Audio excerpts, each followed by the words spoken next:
Spring is officially here, and as things start to bloom, allergies tend to flare up. And here to give us some tips from prevention is Jennifer Patel with the Chattanooga Allergy Clinic. Absolutely. Great to have you here. Thanks. It's nice to be here. here. We have a lot of people from your office, but it's glad to finally have you here to give us some tips. Mine have already started to bother me. Are you seeing patients already for this? Absolutely. You know, since we didn't have that much cold weather in the winter, yes. Probably halfway through February, the pollen count started to increase dramatically already. Right. So we're at 3 or 4 weeks already with people feeling pretty miserable from spring. You're right, absolutely, already. I know. Right. Well, yeah, and there's some tips that we kind of know these things, but Sure. just kind of, you know, it's a good reminder to, there's some steps that we can do. I've been trying to hit my kids up with these things that I'm learning from you guys. But so, you know, avoidance is the #1 way to treat it, but it's really hard to avoid what you're allergic to. Right. You can do common sense things like don't drive with your windows down. Okay. Or if your kids are outside or you're outside for a long period of time, wash your face, change your shirt when you come in. That might help get some of the pollen off.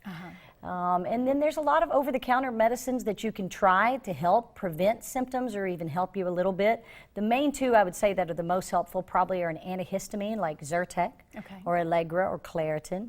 Those last longer than Benadryl. Benadryl only lasts about 4 hours, so it's nothing wrong with Benadryl, but you're going to have to dose that more frequently. And it can make you sleepy. It can make you drowsy, so that's not ideal. Yes, and doing a nasal steroid like Flonase is over the counter now, and Nasacort. Doing those on a pretty regular basis may give you some relief. Right, so definitely go ahead and be taking them. And you need to take them. You don't wait till your symptoms Right, come on, usually people feel better if they start taking those medications and try to prevent the symptoms from getting so terrible that it takes another couple of weeks to get back on track. Right, and we live in this beautiful area where we always want to be outside. Absolutely. I'm so glad you said that because I just got my kids last night. They had their baths and then they ran back out to get on the trampoline. Of course. But you say you need to wash off that pollen, right? At least wash your face and change your shirt. That's definitely going to make them feel better than if they go to bed with all the pollen still kind of in their hair and on their clothes that they're going to sleep in all night. Absolutely. And you know, mine have just a mild case of asthma. Sure. So talk to me about that. That's got to be a concern for parents that come there, that their asthma is going to get worse. It definitely is. And you know, I tell patients the same things that hit your eyes and your nose and irritate you, you can breathe in and they can cause a flare of your asthma too. And so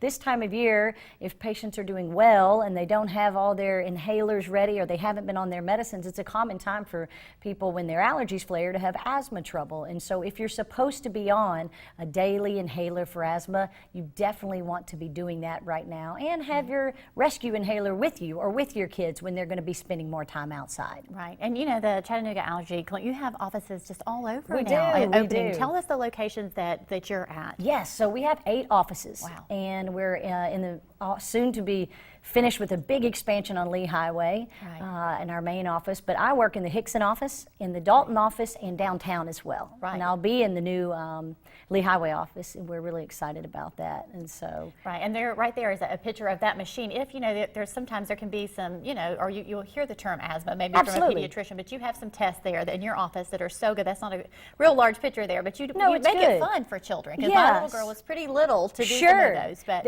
there's 2 breathing tests that we can do to see how strong your lungs are, and if you're having specifically stress on your lungs from asthma, or even if you're having, that test was to measure if you're having allergic problems that are causing you to have stress from asthma. It gives us a lot more information. And you couldn't tell it from there, but there's a little game that you know, you could play as they blow. You try to get the character up to a certain level. Yes. So you do your best to just kind of You have to make it interesting and fun if you want 7-year-olds to do it, right? That's right, and you guys do a great job. You have a great staff there. So again, tell people where they can find you if they're suffering today and need a little bit of help. Absolutely. You can call our phone number at 423-899-0431, and we can help you figure out which location is most convenient to you to get this taken care of for you, help you get some relief. All right, absolutely. Or you can also check them out at their website to see if there's a location near you. Thank you so much for being here today. I'm glad to be here. Come back and see us soon. Would love to.